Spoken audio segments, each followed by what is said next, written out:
Be place to stand in the world in our Malthusian. People really got worried. What is going to happen here? We believed it will happen. Whenever I used to fly, I used to see there are a lot of empty spaces. Thank God, until I leave, there will be some space to stand. But all have gone down. So now Malthusian is not right. So people don't marry now, and they don't want to give birth now without government announcing its one-child policy. In China, you know what is the problem now of one-child policy? Every child is burdened to take care of 4 grandparents, right or wrong? Husband, wife, husband's parents, wife's parents, they are 4 people. And husband, wife have how many kids? Only 1. Husband is 1 child to their parents, wife is 1 child to their parents, and they both give only 1 child. So there is only 1 child to take care of 5 members in the family. 5 are how many? 6 members to take care. That is the problem of China. They have more aged people. They are higher than us in population. But the population is quality-wise, it is to be supported. Indian population is which can support others. That's why we are able to send so many people to Africa, Singapore, Malaysia. Name any country, we will come and work for you. US, wherever. In times to come, India will be supplier of manpower, quality manpower. We will not export minerals, we will export people.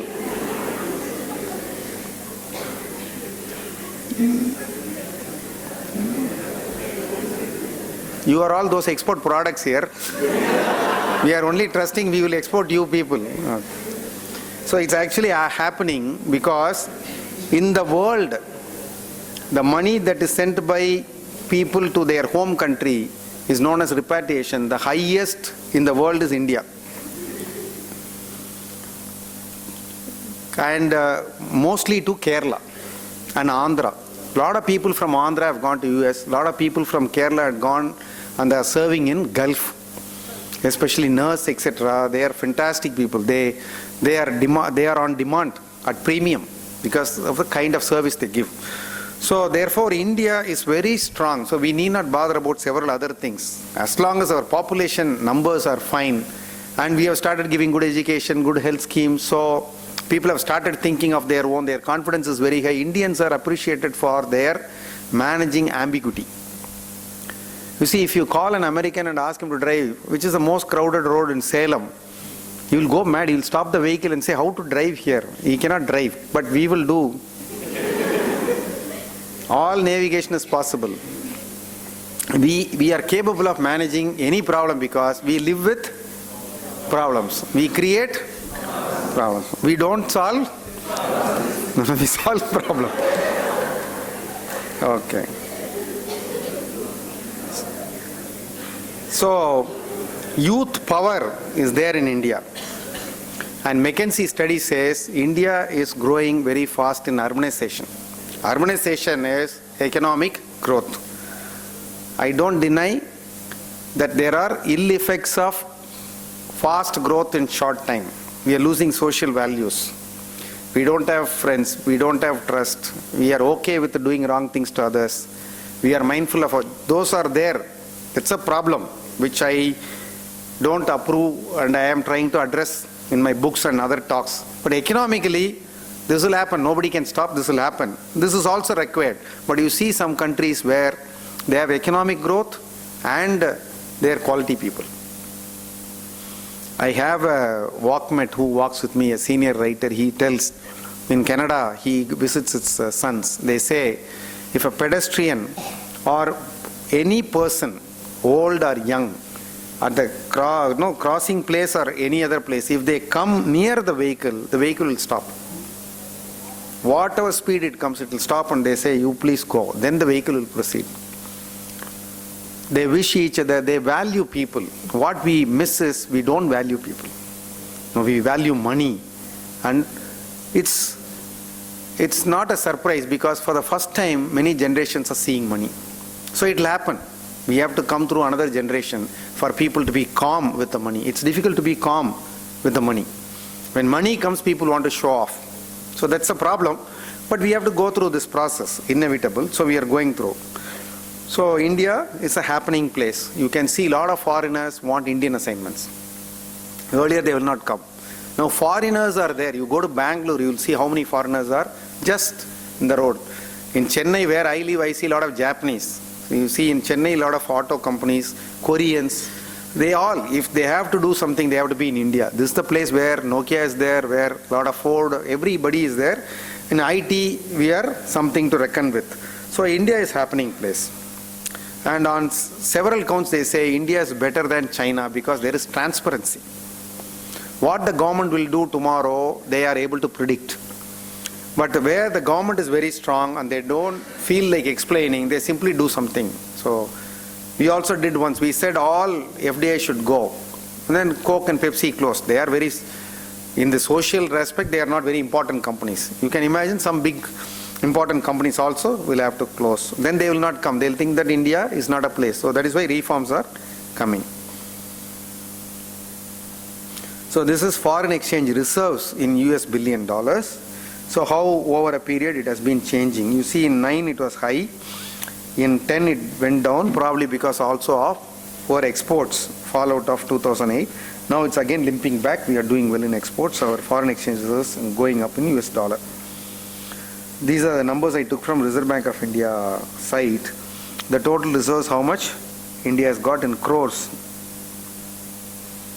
So 14,72,000 crores we have reserves, India in rupee terms. As foreign currency assets, 13 lakh crores. In gold, we have 1,30,000 crore worth of gold we have. This is SDR. Then we have reserve position IMF. So this is how they calculate. You can see in Reserve Bank of India site, you can see how much India is having. How the exchange rate, some of you rightly said it's around 47.5 now, dollar India rupee. Over a period, you see how it changes. It touched what high and where it is now, and it's going up. So these are also tracked. When you are management students, you have to speak this language, understand these terms, know these jargons. In the next 2 years you spend here, you read some business magazines. Change your style a bit. I have a medical transcription division also I am in charge of, where I tell my people they have to listen to US doctors and dictation and type. I say hereafter you watch English channels. You read English now. It could be difficult, but this is going to be a job. You have to speak that language. Be a Roman in Rome. So having come here, you must know little. You may take up marketing, you may take up sales, you may take up finance, you may take HR, anything. But as a management student, you must speak this because everybody else will speak. Your competition, your competing students will talk. So know these things. This is US dollar, Indian rupee exchange, USD, INR exchange rate, how it moves. Familiarize yourself with charts, numbers. They say anything you do 21 days continuously, you will get habituated. You will start doing it easily. So first when you read business line, it will all look like Greek and Latin. You will not like it. You will not have Ajit there. You will not have Asan there. But fine. So keep reading it. Don't just sports page. Get to read. Familiarize with this concept. I tell you, it will help you a lot when you go for campus 2 years later. So it touched a high of 48. It was news. Then this is crude oil prices. This is another biggest determinant in the world economy. When the OPEC countries, what do you mean by OPEC?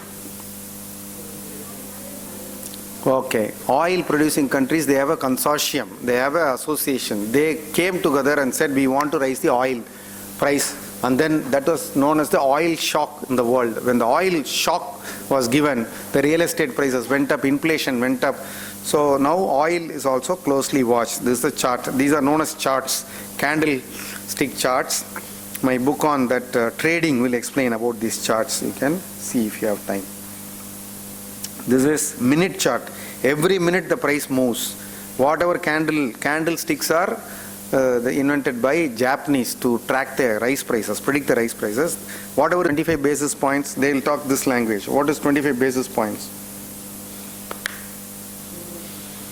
0.25 percentage. That they call 25 basis points. Each paisa is 1 basis point. They have raised by 25 paisa. So for every 100 rupee, 25 paisa more. So it has come to now, CR has come to 8.25%. This is little older chart, 8.25%. So what do you mean by CRR? Cash reserve ratio. Reserve ratio means there are a lot of banks in the country. These banks are all taking deposits from the public. So fixed deposit, I want to save my money, I go and give it to Indian Bank or State Bank of India. They'll give me a paper, fixed deposit receipt. They'll give me 11% per annum. But what do they do with all the money they collect, like people from me, you, your parents, corporates? So they have lakhs of crores of rupees with them. So they have to invest it. They will lend to people who want to do business, who want to buy a vehicle, who want to buy a house. They will lend. They are taking from X, they are giving to Y. They are taking from group of X, they are paying to group of Y. They have to necessarily return to group of X. But group of Y may or may not return the money depending on their business success. If some of them are not doing well, they'll say, we have lost the money in the business. Why not you reduce rate? Why not you? So it's known as NPA. What is NPA? Non-performing asset. Their asset has become NPA. So banks will show how much, what percentage is NPA. NPA is a negative item. So then they will be in trouble. Banks cannot say, I collected all the money, I gave it to them, they have lost the money, therefore I am in trouble, I cannot pay you. These people, why should they suffer unnecessarily? Therefore, Reserve Bank of India, as the Reserve Bank of all banks, says, they give a regulation, part of the money you collect from them, you leave it with me, I'll take care. You must have some money that you collected in cash as a reserve. That is known as CRR.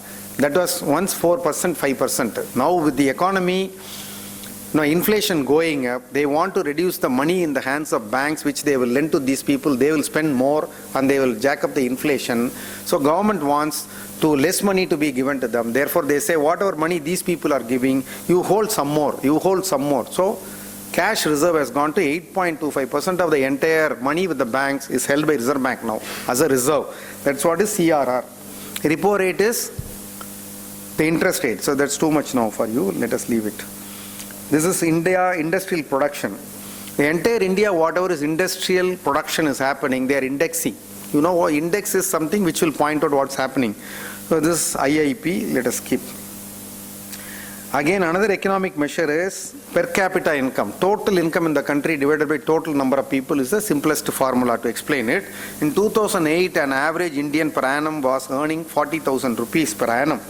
In 2009-10, it went to 44,000. 2010-11 projected, which came around it, are 57,000.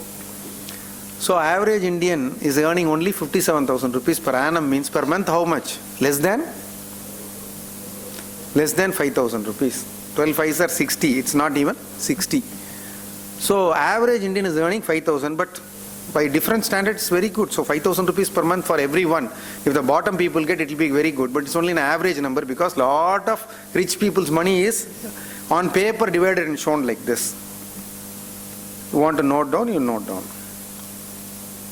But I tell you, make use of net.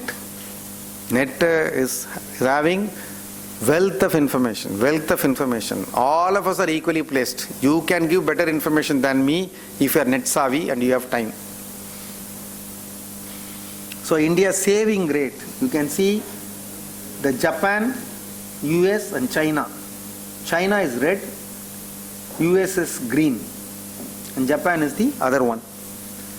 So 1975, 1980, 1985, 1995, 2000, 2005, until then it was there. You can see after 2000 and between 2000 and 2005, the red snake, China is just galloping.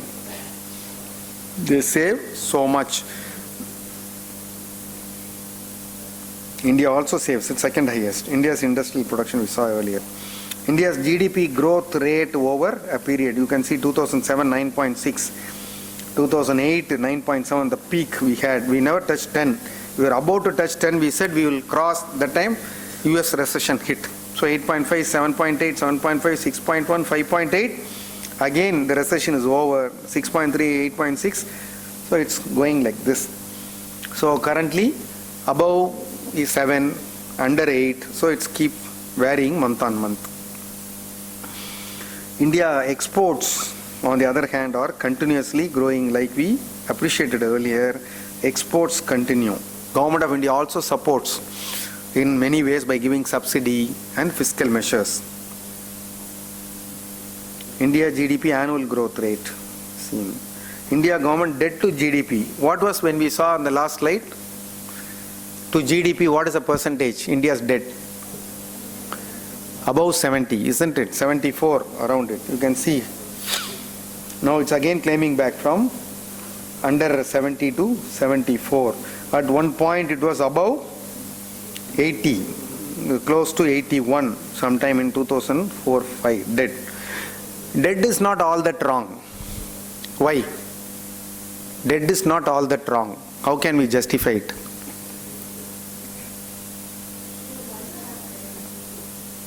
Fine.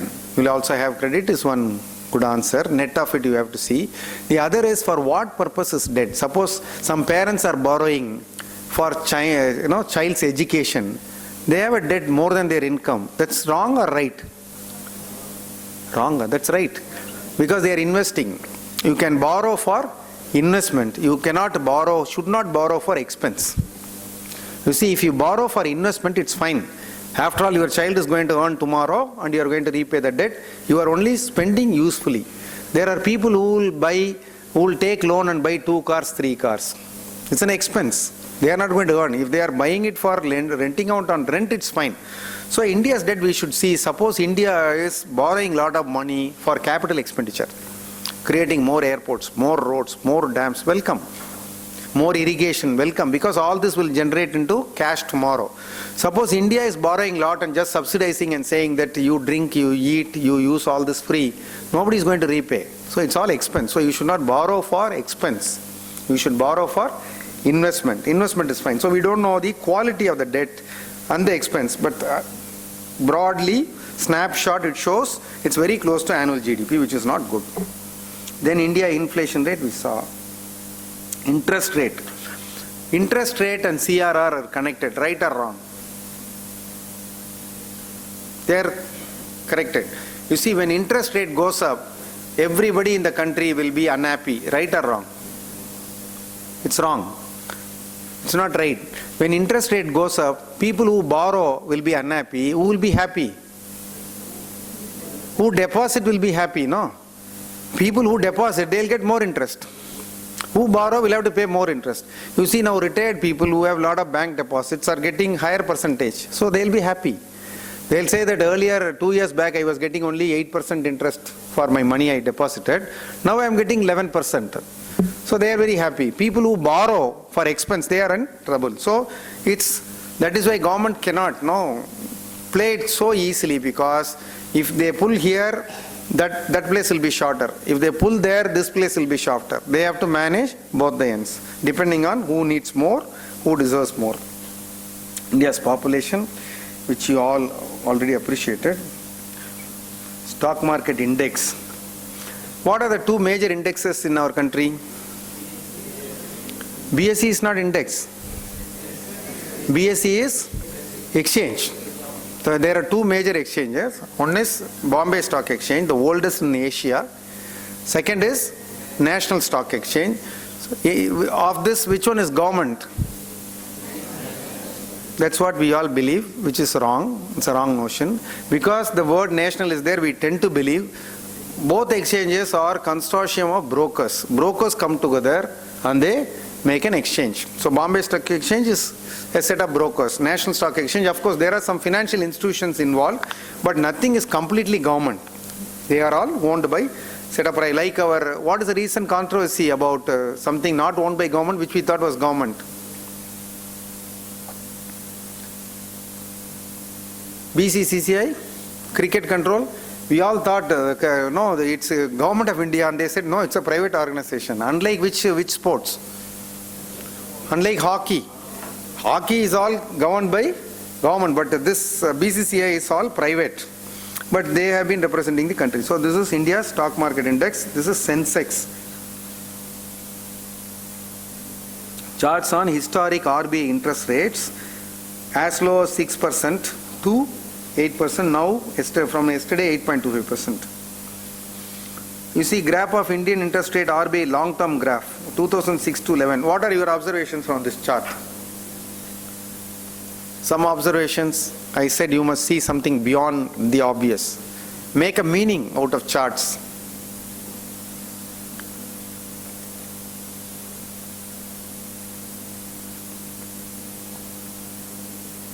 I can say a few, unless somebody is ready already. One is that you see it's coming down steeply in 2009, which means government is not adamant. It's very sensitive. If there is a problem, they are ready to reduce quickly. And it was flat for a very long time. Then when there is a problem, again, they are not worried about increasing. They are increasing gradually. They say in last 8-10 months, they have increased it 11 times. So they are gradual but constant. Mr. Subbarao got another extension now as a Reserve Bank Governor. His term was over.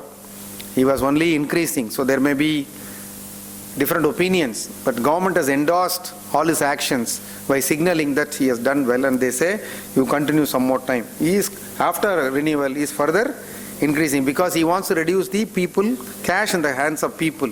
If there is more interest given, a lot of people will leave the money in the bank. If the interest is reduced, more people will withdraw and spend. So now they want to bring down the inflation. This is China GDP, how it looks. The chart is never under the middle line. They were never negative.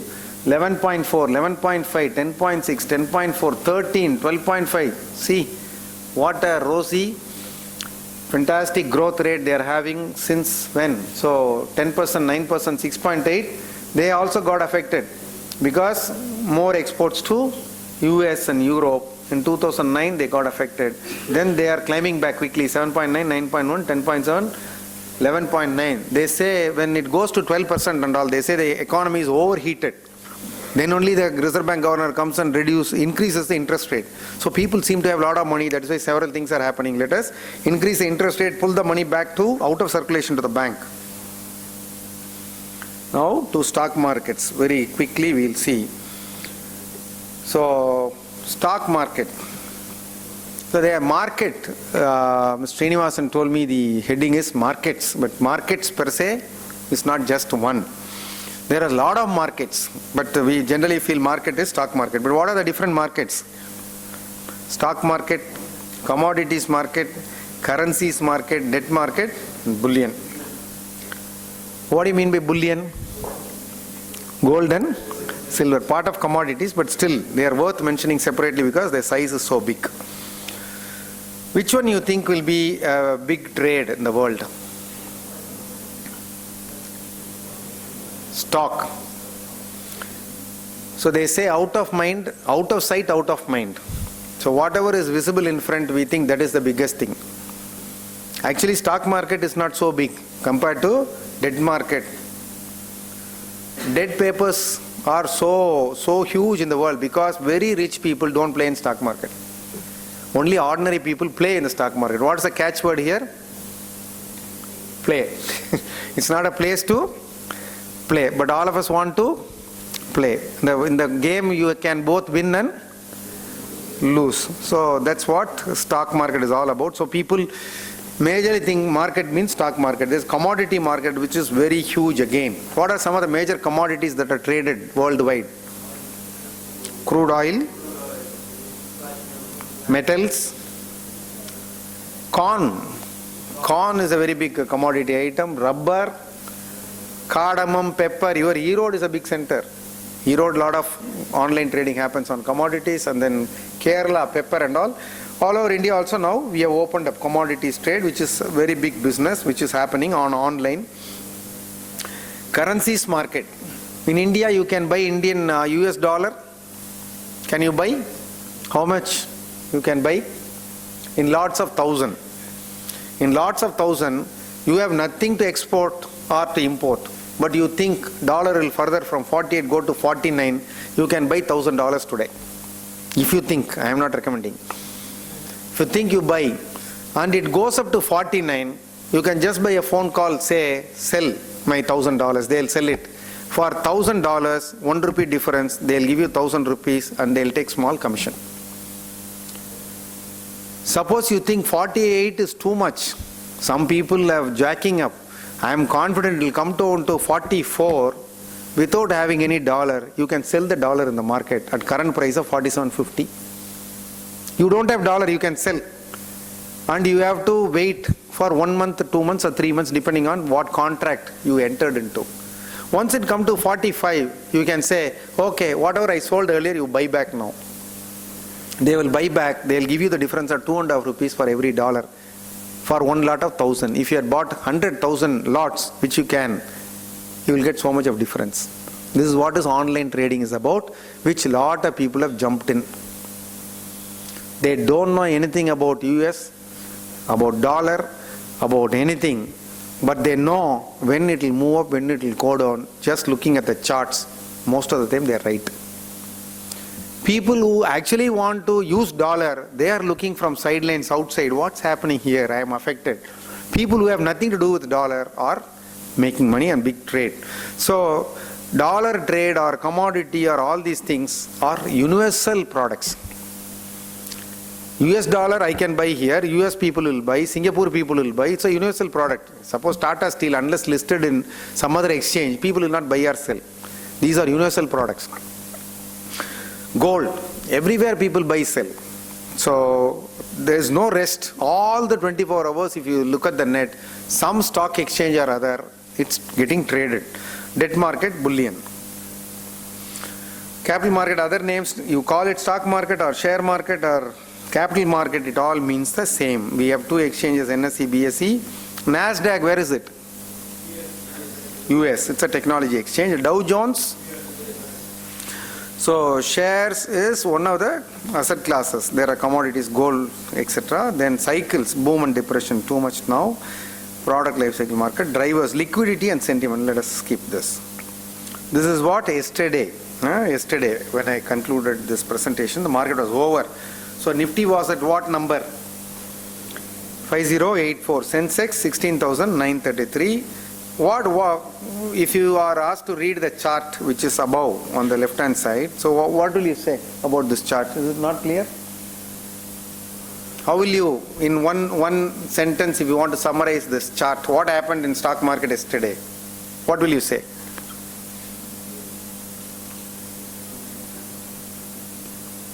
Generally people will say indecisive, choppy trade. Opened up from previous day, tried to go up, fell down when the CRR was announced, climbed back, then managed to be little positive than previous close, but not as much as it did during the day. This is how it can be explained. So these are two different charts. One Nifty, the other is Sensex. Two different exchanges, but you can see if you overlap one over the other, they will look the same. So much of similar activities, so much of similar price movements happen in both exchanges. Somebody asked me, why there are having several exchanges? Why there are price differences? There are. You can buy tomato from Salem, Coimbatore, Chennai, anywhere. So why there are several markets? Why prices are different? It will be different. So it's an open market. Where the Nifty was 4 years back, what is the lowest number? Under 1,000. 935. Nifty today is what? 5,635. And just 4 years back it was 900. So how many times it has gone up? 5 times it has gone up. In 5 years or 6 years, market has gone up 5 times. So this is how market will go up. So this is known as the chart for several years. What is a trend? Up or down? Trend is up, bullish. So from bottom to high. But in between there are downs. It's not